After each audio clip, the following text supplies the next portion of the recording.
parler d'une chose que Dieu a faite dans ma vie. Il s'agit de témoigner de la grandeur de Dieu. Il s'agit de montrer combien Dieu est bon, combien Dieu est fidèle, combien dans nos vies il agit et il honore son nom. La Bible nous parle de ce que, oui, il a accompli des grandes choses et que sa renommée s'est accrue à cause de l'accomplissement de ses promesses. Oui, j'ai vécu les promesses de l'Éternel. J'ai vécu la grandeur de l'Éternel. 33 jours dans le coma.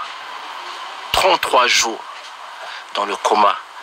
J'ai vu le corps, ce corps, être en état de décomposition. Mais j'ai vu aussi ce corps se reconstituer tel que le Seigneur l'avait prévu. Il est Dieu, le maître des temps et des circonstances, et il se glorifie dans chaque chose que nous faisons. Dans le livre de 1 Jean, chapitre 3, verset 8, il est écrit que le Fils de Dieu a paru pour détruire les œuvres du diable. Oui, j'étais en difficulté lorsque j'étais dans le coma. J'étais mort cliniquement, constaté par les médecins. J'étais KO. Et j'ai aussi vu comment je suis revenu et dans quel état j'étais. Oui, mon état attestait ce que j'avais vécu. Mon état attestait que le diable avait agi contre mon corps. Mais aujourd'hui, mon état atteste que, oui, Christ a apparu pour détruire les œuvres du diable. Oui, il a fait de grandes choses. J'étais un enfant sans problème. Je ne savais pas ce que le monde était et quels étaient les dangers qu'il y avait dans le monde. J'ai vécu avec papa et maman, mais la première chose aujourd'hui qui a interpellé, je veux dire plus tard, quand je grandissais, qui a interpellé ma conscience, c'est que j'étais un jeune garçon. J'avais pas de difficultés, mais il est arrivé un jour où j'ai perdu mon frère. Mon frère devait avoir, si mes souvenirs sont bons, 11 ans, et moi je devais en avoir, je pense, 14. Et lorsque mon frère est parti, lorsque mon frère est décédé, il est mort au fleuve, à savoir que nous ne sommes jamais allés au fleuve, nous ne sommes jamais allés nous baigner au fleuve, mais lui, je ne sais par quelle voie, il s'est rendu au fleuve avec ses amis et il s'est noyé. Le jour où on a sorti son corps, j'ai vu son corps et les pompiers étaient étonnés de constater que pour un corps qui a fait 24 heures dans l'eau, le jour où on le sort, il était intact, il était encore chaud. Donc ça veut dire qu'on venait de le mettre et de le ressortir. Et ça a été un choc pour moi. Et ce choc a interpellé ma conscience. Mon frère qui était innocent, mon frère qui était jeune, comme moi. Mon frère qui vaquait ses occupations s'est retrouvé du jour au lendemain dans cette situation. Il est parti, il est mort. Et donc, petit à petit, je commençais à comprendre que j'étais aussi en danger et il me fallait trouver une voie de sortie. Et cette voie de sortie, c'était celle qui consistait à rencontrer Dieu. C'était ma voie de sortie. Et Dieu s'est laissé trouver parce que je le voulais aussi, je le cherchais. Mes parents qui étaient autour de moi ne pouvaient pas me sauver. Et je l'avais constaté. Pourquoi? Parce que s'ils pouvaient me sauver, ils auraient pu sauver mon frère. Ils ne l'auraient pas laissé mourir. Mais mon frère est parti. Et c'est à partir de là que j'ai commencé à comprendre que Dieu est grand. C'est lui qui décide, c'est lui qui est le maître des temps et des circonstances. J'étais avec papa, j'étais avec maman. Maman et papa n'ont pas pu me protéger. Mais Dieu a pu me protéger. Dieu a pu faire quelque chose jusqu'à ce que je rencontre mon épouse. Christelle, celle qui est aujourd'hui mon épouse, et c'est par elle que j'ai connu le chemin. Tous les jours, elle m'emmenait à l'église. Elle venait me chercher, même de nuit, pour m'emmener à l'église. Petit à petit, c'est comme ça que j'ai commencé à connaître ce que c'était. Oui, une relation parfaite, une relation proche, une relation, je veux dire, une très bonne relation, tisser une très bonne relation avec Dieu. Et c'est là que j'ai commencé à tisser une relation avec Dieu au fur et à mesure que j'allais à l'église avec elle. C'est comme ça que j'ai pu connaître petit à petit par la révélation de Dieu ce qui s'était passé pour mon frère et ce qui s'est encore passé jusqu'aujourd'hui. Je voudrais dire aujourd'hui, bien-aimé, Dieu est puissant, Dieu est vivant. J'ai vu la manifestation de la gloire de Dieu. Lorsque je suis sorti du coma, j'étais handicapé. Je veux dire, j'étais un légume. Je ne pouvais ni aller à gauche ni aller à droite. Il n'y avait que les yeux qui oscillaient. Le corps était inerte. Le corps, on peut dire qu'il était mort. J'avais les pieds totalement décomposés. J'avais là derrière la tête que des plaies. Que des plaies. Cela n'était que l'expression de ce que, oui, la mort avait frappé. Mais il est aussi une chose que le Seigneur m'a fait comprendre, que c'est lui qui détient les clés de la mort et les clés du séjour des morts. Et c'est lui qui m'a sorti des ténèbres pour me ramener à son admirable lumière. Tel est aujourd'hui l'objet de cette démarche que j'entreprends, à savoir le témoignage. Oui, témoigner pour montrer que Dieu est puissant. Peu importe les événements, peu importe la nature de la difficulté, peu importe la hauteur, la grandeur, la largeur, oui, de la difficulté, Dieu est au-dessus de tout. Dieu règle toute situation, rien ne le dépasse. Il est le plus puissant de tous, nous dit la Bible. Je suis sorti du coma, non pas parce que je pouvais. Je suis vivant, non pas parce que je peux vivre. Non, mais je vis parce que celui qui est en moi est plus fort que celui qui est dans ce monde. Celui qui est le maître de la manipulation. Oui, me voici aujourd'hui pour vous dire tout simplement que Dieu est puissant, que Dieu est vivant. Le jour où ils ont décidé, oui, de me mettre dans le casier, ils m'ont nettoyé. Ils ont dit à mon épouse de venir. Viens, viens, tu vas voir. Venez lui dire au revoir. Venez emmener les enfants pour lui dire au revoir.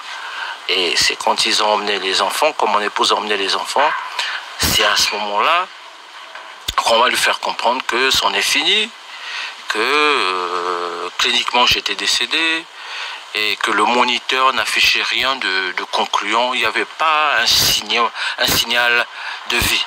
Qu'il fallait seulement me débrancher et il m'avait apprêté pour me mettre dans le casier. Il m'avait nettoyé, tout était fait. Il fallait juste que mon épouse appose sa signature sur un document leur donnant ordre de me débrancher. Et mon épouse a refusé. Mon épouse a dit non, ça va marcher. Et c'était un samedi. D'après ce qui m'a été dit, c'était un samedi. Et donc mon épouse a refusé, a dit à l'équipe médicale que non, je ne suis pas d'accord, que vous puissiez le débrancher, ça va marcher. Et les médecins lui disent, mais qu'est-ce qui va marcher? Nous avons donné tous les traitements possibles. Ce que la médecine nous donne comme moyen pour sauver une personne, nous l'avons utilisé pour votre époux. Aujourd'hui, il est arrivé à un niveau où on ne peut plus rien, madame, il faut signer. Mon épouse a dit non, je ne signe pas, laissez-le là, ça va marcher. Je vous passe des détails que mon épouse elle-même vous expliquera.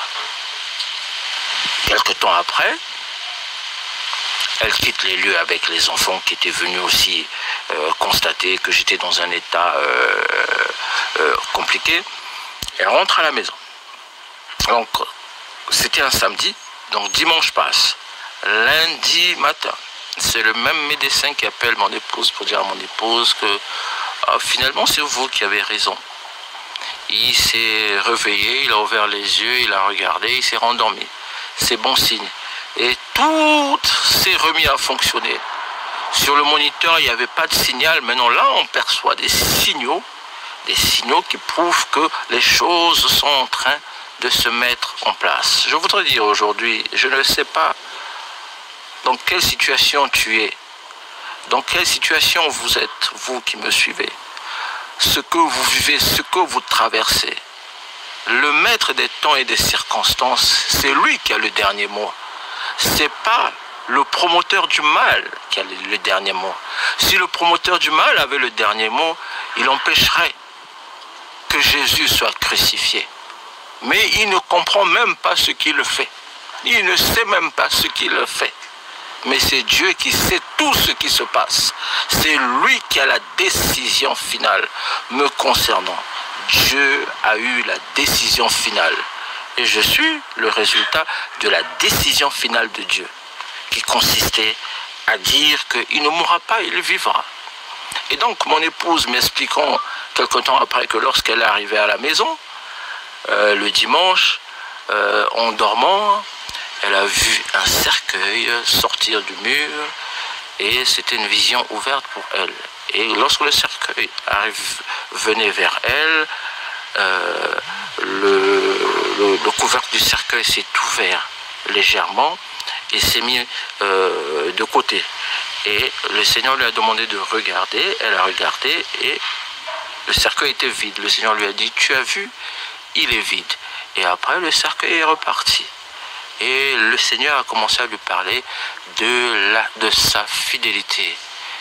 Un homme peut tromper une femme, mais Dieu ne trompe personne. Dieu ne trompe personne. Ce qu'il dit, il l'accomplit, il est fidèle. Et donc, mon épouse, que vous verrez effectivement dans son intervention, explique la puissance, la grandeur de Dieu et la fidélité de Dieu. Il est Dieu qui agit conformément à ce qu'il dit.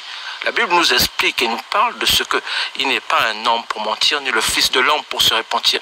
Ce qu'il a dit, il l'accomplit avec fidélité. Bien-aimés, attachons-nous à ce Dieu qui fait ces grandes choses. C'est Dieu qui est capable de sortir sous terre ce qui était enseveli et de ramener à la vie. Ce Dieu qui est capable de redonner à la vie ce que les hommes, oui, les hommes, les intellectuels, les hommes intelligents de ce monde ont déclaré mort. Lui, il déclare qu'il a encore la vie et je suis le résultat. Je voudrais aujourd'hui dire que notre Dieu est terrible. Il est puissant.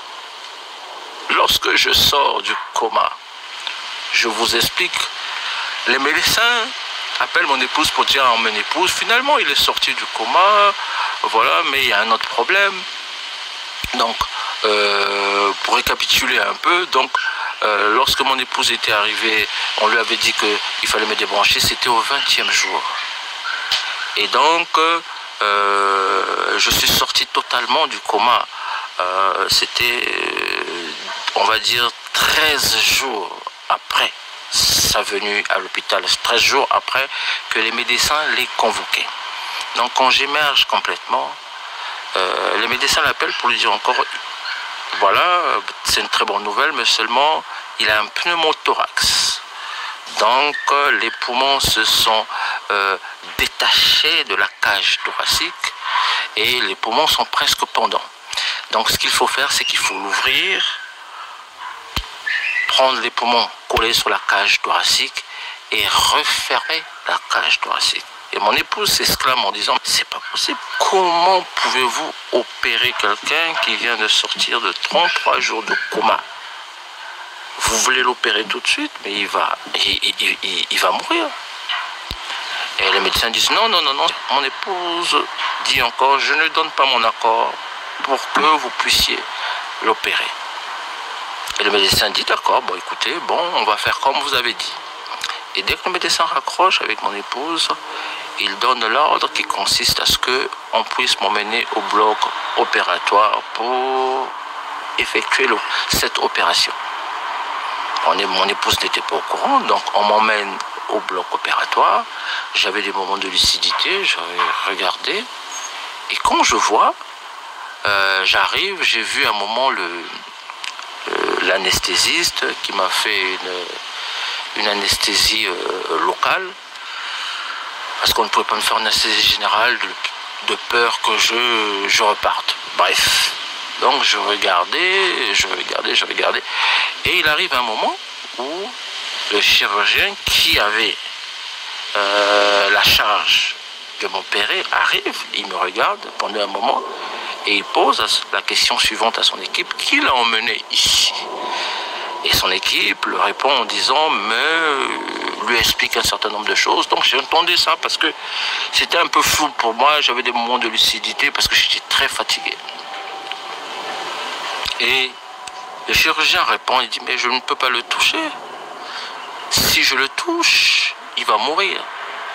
Ramenez-le dans sa chambre, je ne le toucherai pas. En cet état, dans son état, je ne le toucherai pas. Donc c'est ce qui fut fait.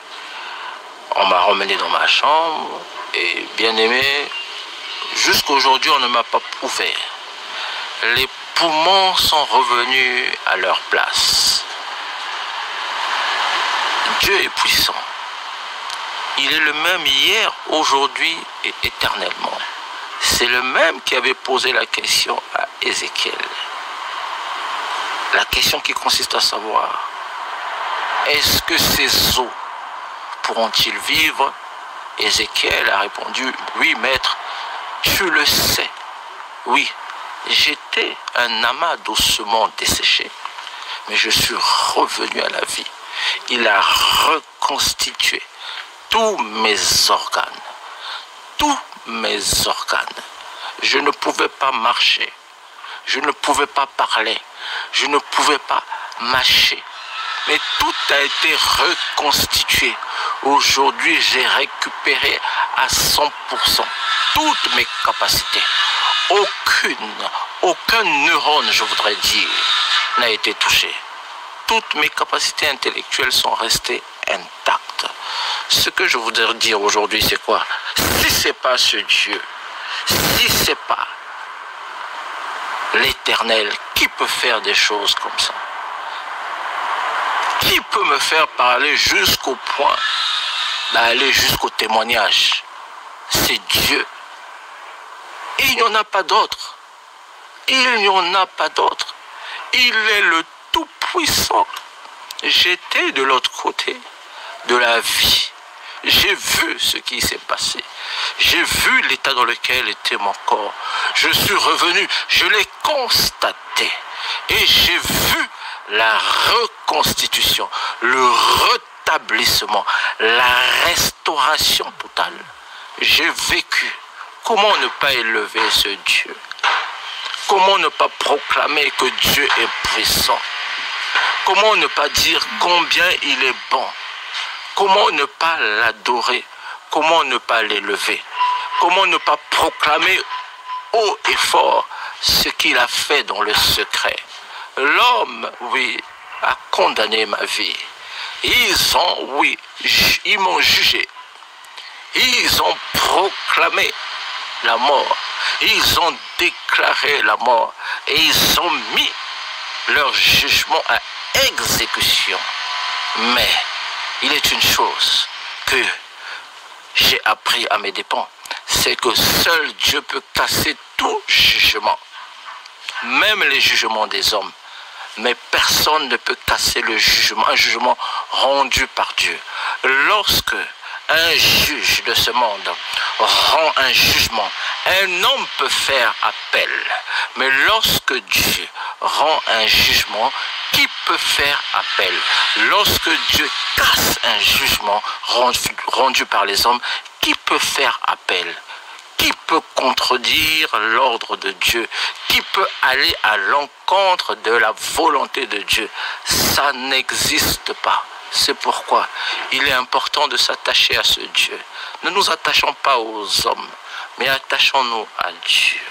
Oui, ayons de l'amour pour les hommes, conformément à ce que nous recommande Dieu. Ayons de l'amour les uns pour les autres. Aimons-nous les uns et les autres. Oui, par conformément à ce que Dieu nous demande, conformément à ce que Dieu nous ordonne. Oui, faisons-le. Mais celui qui rémunère toute personne en fonction de ses actes, c'est Dieu. Le jugement dernier, c'est lui qui le rend. Ce n'est pas un homme. Voilà pourquoi je dis, et je ne cesserai de dire, Dieu est grand. Je ne cesserai de proclamer la grandeur de Dieu. Je ne cesserai de dire, oui, l'Éternel est bon, l'Éternel est puissant, l'Éternel est vivant. Il est honorable, il est digne de gloire, il est digne, oui, mon Seigneur est digne, mon Père est puissant, il est vivant, oui, je le proclamerai haut et fort. J'ai vu ma famille dans la détresse, j'ai vu mes enfants dans la détresse, mais à cause de ce que Dieu a détruit les œuvres du diable, j'ai aussi vu comment la joie, la paix, la sérénité s'est réinstallée dans ma vie. Vous savez, je veux vous dire une chose. Quelque temps après, les médecins sont venus me voir pour me dire, monsieur, vous savez que vous avez développé quelque chose qui est semblable au Covid, mais ce n'est pas le Covid. Ils ont prélevé mon sang plus de 2 fois, me disant que nous allons utiliser ce sang. Nous allons faire des examens approfondis. Est-ce que vous nous autorisez à faire cette démarche? J'ai dit, allez-y, tant que c'est pour aider, tant que ça fait évoluer, oui, beaucoup de choses, tant que c'est pour la recherche, je n'ai rien contre ça. Et ils m'ont dit que ce n'était pas le Covid. Mais si ce n'est pas le Covid, qu'est-ce que c'est? Comment on peut appeler cela? C'est une maladie qui n'a pas de nom. Oui, oui. Généralement, ce qui est spirituel n'a pas de nom. Ce qui vient de l'homme n'a pas de nom. On ne sait comment appeler cela. Mais ce ne sont pas les hommes qui m'ont guéri, mais c'est le Dieu Tout-Puissant qui m'a guéri. Et il m'a relevé. Il m'a enseigné ce qu'est l'homme. Il m'a montré ce qu'est l'homme. Et il m'a aussi montré ce que lui il est. Quelles sont les capacités? Oui. Quelle est sa puissance?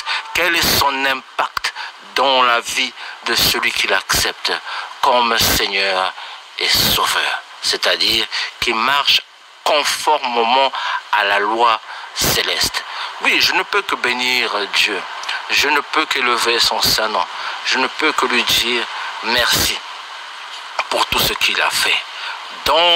Partout où je suis passé, dans les hôpitaux, là où j'ai été traité, jusqu'au centre de rééducation, les gens s'étonnaient de voir les progrès que je faisais de manière instantanée.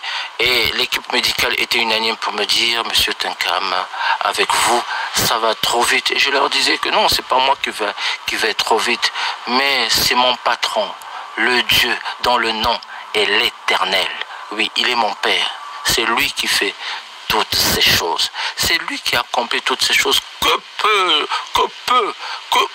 Quelles sont les capacités que moi je peux avoir pour retrouver la vie? Beaucoup sont partis. Beaucoup, oui, sont restés sur des lits. Beaucoup sont restés sur des fauteuils roulants. Mais en ce qui me concerne, il ne l'a pas permis. C'est pourquoi j'élève son saint nom.